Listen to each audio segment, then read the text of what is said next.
Everyone, welcome back to Yellow Cottage Soapery. I'm making a batch of Moroccan mint tea, and this is a new fragrance for me. I haven't used it before, but the description says it is a bright, refreshing combination of Moroccan mint, garden cucumber, juicy clementine, cyclamen blossoms, lily, and cactus. And I think it's really nice. I got it at Wholesale Supplies Plus. And one thing I wanted to note is when you're buying fragrances, it doesn't matter where you're buying them from. You need to look at the usage rate for whatever you're making. For example, Wholesale Supplies Plus, they will put a percentage for each thing that you want to make, say soap, candles, whatever it is. They will tell you the percentage, especially when you are making something that goes on the skin. You want to follow that percentage. It will be different probably for the amount you can put in for candles, and it's not as it's most important when you are making bath and body products to know the usage rate of your fragrance oils or your essential oils. And the reason I bring this up is because a lot of the times the fragrances I use have a 5% usage rate in your batch. This particular one is only 2%. So if someone just takes for granted that they're all 5%, then you're putting way too much fragrance oil in, and it's not safe for the skin. So for any new soapers, it's really important that you look at that, at the usage rate, and it should be listed on any fragrance in the description before you buy it, so you can refer back to it before you're making your product to see what that percentage is. And I thought tonight what I would do is just answer a few questions before I got started. If you're not interested in this part, I don't mind if you scoot forward and get to the soap making, but I have had numerous questions in the past week or two. I've been getting them, but for some reason it's more so right now, from a lot of new soapers asking for help. And I am very busy, but I try my hardest to help anyone that I can. Within reason, of course. I mean, I feel like with soaping, you know, there's so much research that needs to go into it. You can't just watch a soap video and say, I want to make soap. You know, I researched for at least 2 months and read and took notes and watched the videos and learned before I even began, because you're making a product that goes on your skin. Okay, your skin is your body's first line of defense, and you have to make products that are safe, okay, for your skin. And it's very important that you learn the properties of the oils that you're using. I've learned the properties of all the oils. And you can find that on Soap Queen. I think she has an article. I think modernsoapmaking.com has an article I've read. And they will actually list all of the oils. It will tell you if it's a hard oil, a soft oil, and what properties it provides to your soap. And that is very important, especially if you're trying to formulate a recipe that you want to be, you know, a creamy lather, or you want to be a super hard bar that lasts a long time, or you want it to be very moisturizing. Then you need to make your recipe that will give you that type of soap. But in order to do that, you need to know the properties of the oils. So in formulating your recipe, if you were trying to you can have several recipes. You know, like I can't even tell you how many recipes I formulated, a lot. And I get down to now where I just use basically one recipe, in the sense that I can tailor it to whatever mold I'm using, but it's the same percentage, because I have found the oils and butters and the qualities of my soap that I like, and so that's what the recipe that I stick with. However, if you want a recipe that is going to give you really fluid batter so that you can do a lot of swirls or different design techniques, you're going to want to have a high amount of liquid oils. When I say liquid oils, I'm talking olive oil, canola oil, rice bran oil, sweet almond oil, any of the oils that are liquid at room temperature. They will help to keep your batter fluid longer. And then you will want a little bit lower amount of your harder oils. And that's why it's so important to know the properties of your oils, because when you're formulating a recipe, okay, I want to be able to do the dancing funnel technique.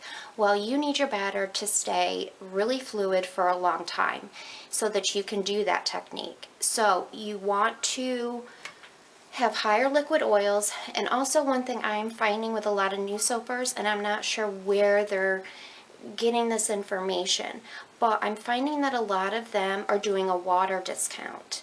Now, if you are a brand new soaper, my suggestion to you would be do full water. When you put your information into the soap calculator, or I use Brambleberry's lye calculator. I've used it since day one. When you put your information in on Brambleberry, on the lye calculator, it comes up with your percentage of your lye in your water. I'm finding that a lot of people are doing a huge water discount, like 1-to-1 or 2-to-1.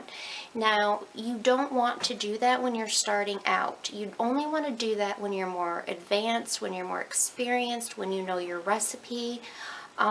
Because right there, that is limiting the, your batter is not going to stay as fluid when you're doing that.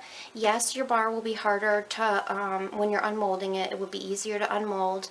When you're using a higher amount of liquid oils, your soap is going to be softer and is going to take a little bit longer to cure and probably to unmold as well. So keeping that in mind, you want to, depending on if you're trying to do a certain design. Me, 90% of the time, I don't need a fluid batter. I like a little bit thicker, creamier pour. It's just my personal preference, but everyone is different, and there are many techniques that require a very fluid batter. But you just keep experimenting with it. Do small batches. Do little 1-pound batches or even smaller, and test out your recipe. Let it cure, use it, take notes on what you like about it, what you don't like about it, and then tweak it from there. What was the other thing I wanted to talk about? Oh, the temperature in which you soap at. Okay. I think I've talked about this in a few videos in the past. I'm going to turn on my fan. It's warm in here. Hold on.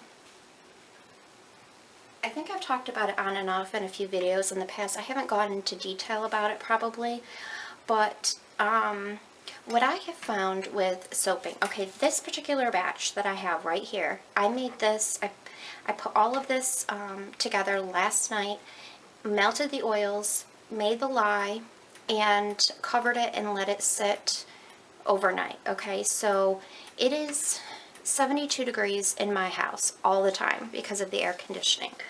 So that is what room temperature is for me for my lye and my oils. It's 72 degrees.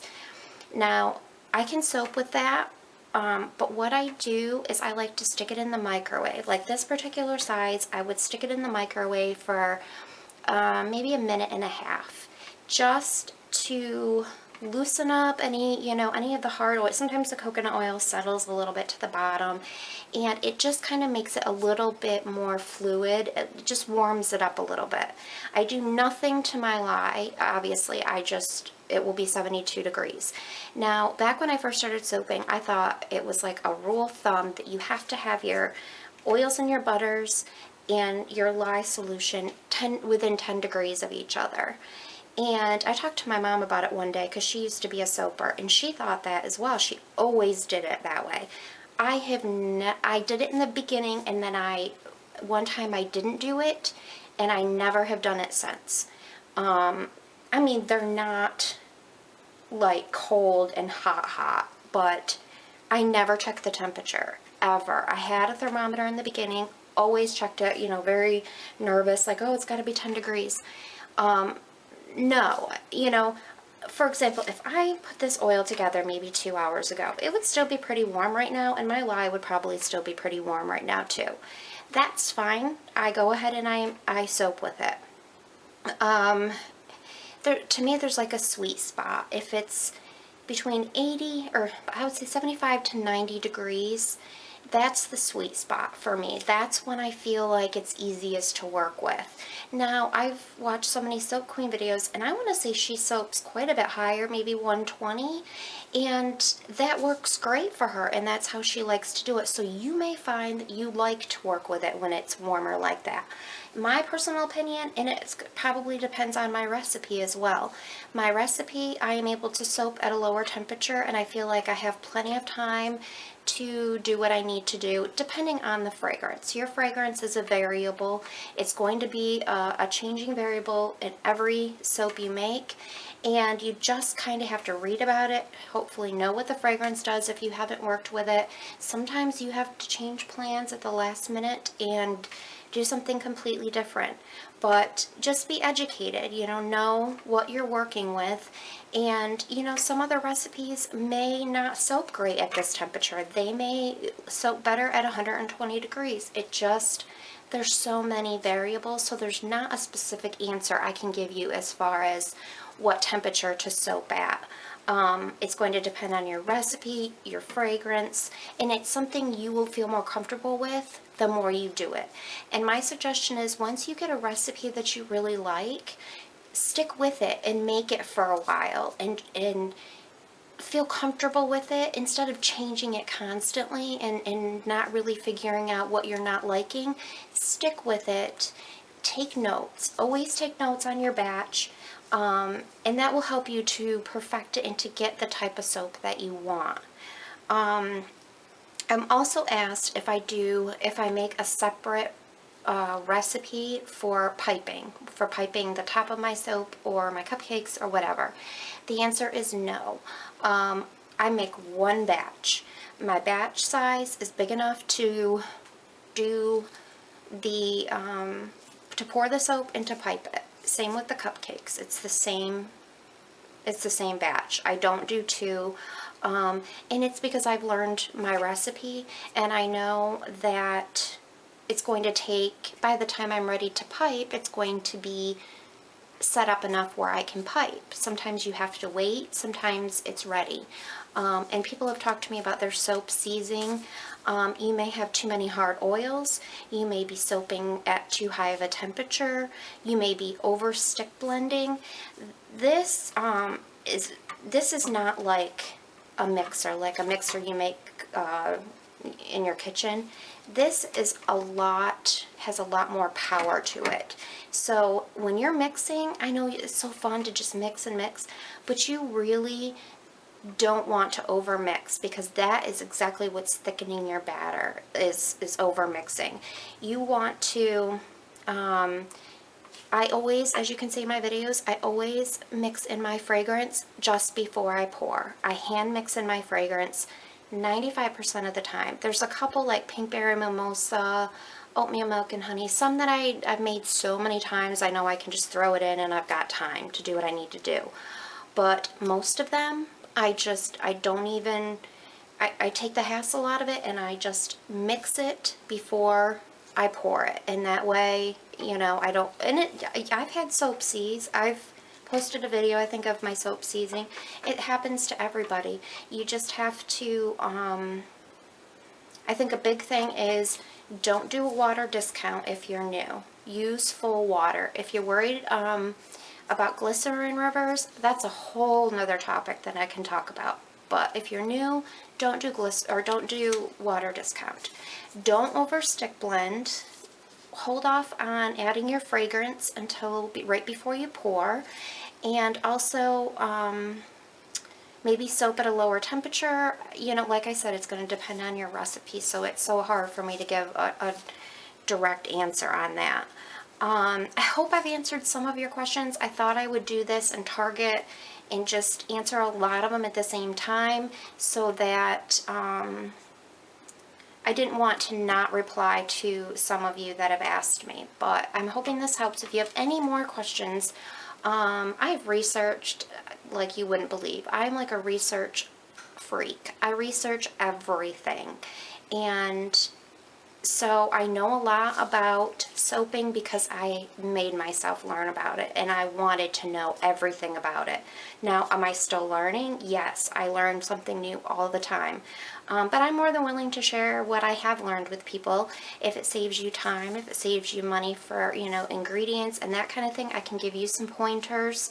But you really do need to go to Soap Queen. She's got amazing articles and videos, and she's very generous with her information. She's got a couple of books out, and also Soaping 101 is a YouTube channel that has some good beginner things on there. I'm going to do a video of a beginner recipe where I show measuring it out and everything, because I have been asked for that a lot. So I will be doing that in the future, and I'm sorry that I've just talked for 10 minutes, but I really wanted to make those things, I really wanted to say those things because I didn't want people to think I'm not replying, because when I decided to make YouTube videos, I was like, if anybody asks me questions, I want to reply, because I really don't, I think it's, I don't know. There are people that have YouTube videos that people ask questions and they get no reply ever. And I'm like, I don't understand that. Why are you making YouTube videos if you're not going to take time to, talk to people and answer questions? I'm a little confused by that. So I really just want to make sure that I talked about those questions that I get so often. So we're going to go ahead and get started, and I'm going to use Tahitian Teal from Mad Oils. I have not used that color in a long time, and I have not used Pink Chiffon in a long time. I'm going to use put some pink jojoba beads in my white portion, and I also have a little bit of gingerbread brown mica that I got as a sample from Wholesale Supplies Plus. So I'm going to use a tiny bit of that. And let's get started.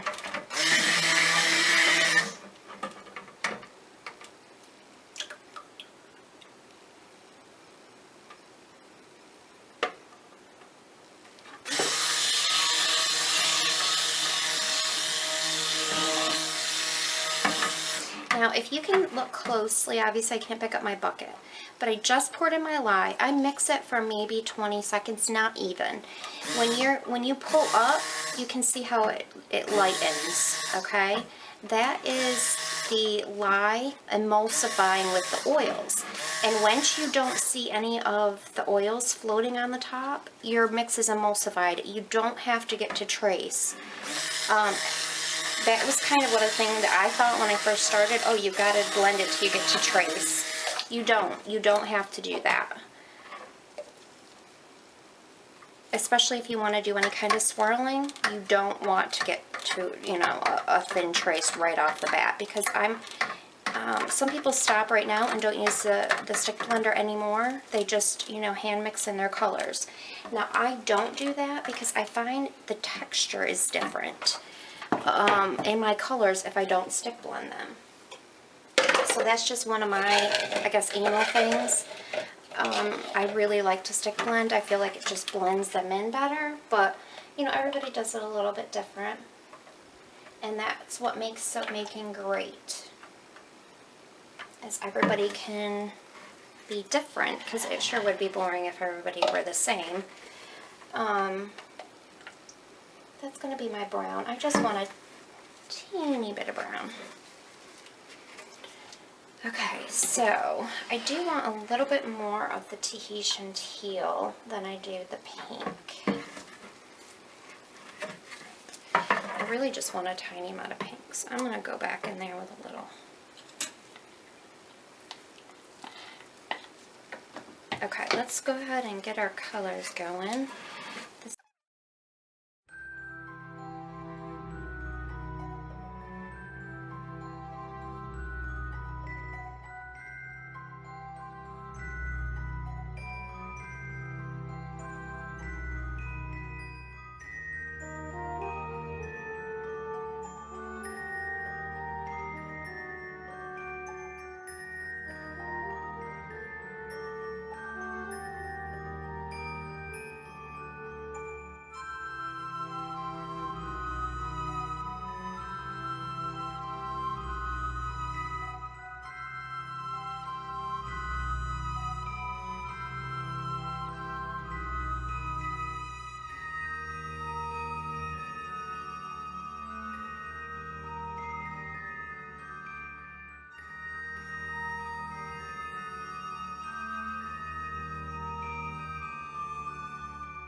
to let this set up just a little bit before I swirl it.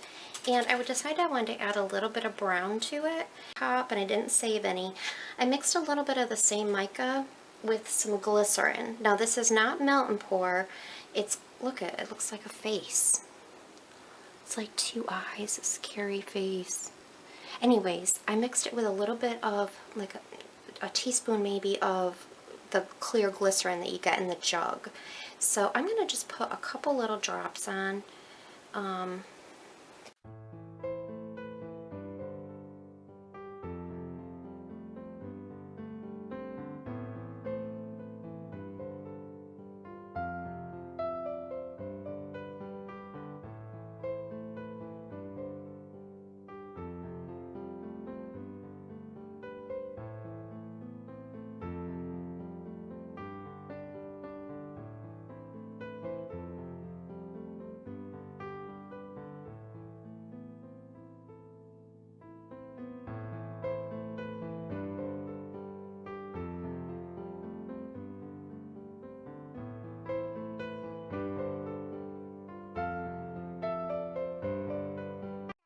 Back to cut Moroccan mint tea, and of course after I turned off the camera I went ahead and kind of swirled the top differently.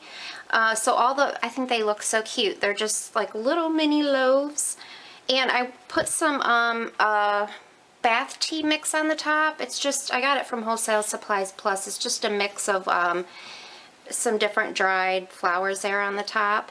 And look at that swirl, isn't it so pretty? I was anxious to cut this one just because I cut it so, or poured it so different. Move these over. And I figured out the reason why I cut my other soap wrong, because this, in this mold, which is similar to my brambleberry mold, I cut the opposite way because of the measurements of it. So that's why I cut the eyeball soap wrong. I guess I was thinking it was in the other mold. So I think these little mini loaves turned out really cute, and they do smell good. I can smell, definitely smell the cucumber in the tea.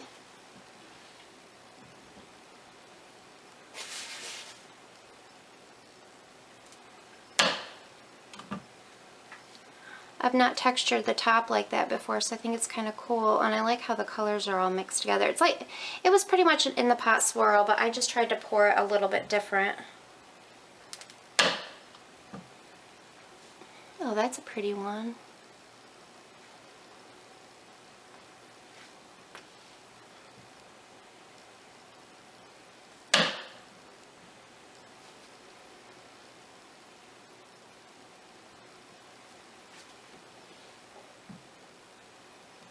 Oops.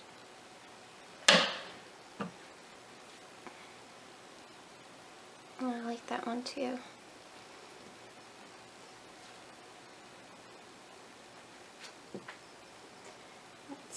I'll do another middle bar loaf.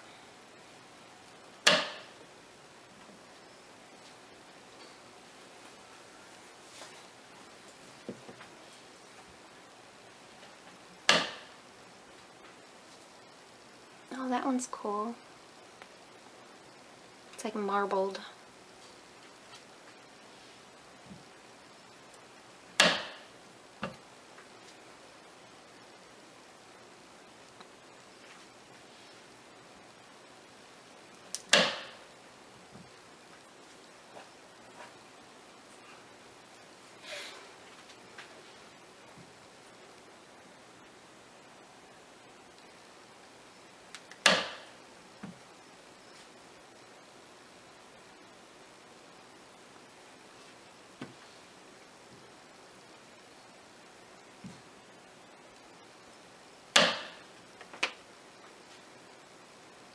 Okay guys, well that one's cool. Thanks so much for watching, and I will catch you all on the next video.